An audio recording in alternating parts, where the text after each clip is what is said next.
నిన్న ప్రముఖమైనటువంటి news channel MLA Maganti Gopinath పరిస్థితి విషమం అనేసిన 2వ సెకండ్లోనే మృతి అనేసేసింది. ఏం చెప్పాలి. ఆ తర్వాత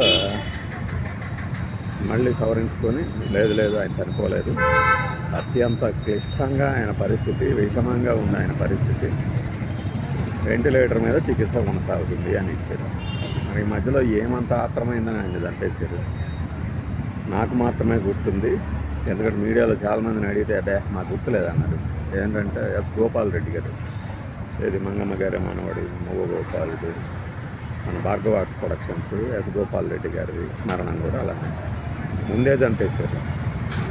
ఆ తర్వాత 15 రోజులకో మరి వారం రోజులకో చనిపోయారు. ఈ మధ్యలో ట్రీట్మెంట్ జరిగింది. అంటే ఏమైనా వేయాలి దానికి సవరణ, కాస్త అయినా సెన్స్ ఉన్నాయి. అయితే ఇప్పుడు మురుగైన సమాజం అని, లేకపోతే నేను ప్రతి క్షణం ప్రజాహితం అని చెప్తున్నవి మినిమం సెన్స్ ఉండాలి కదా.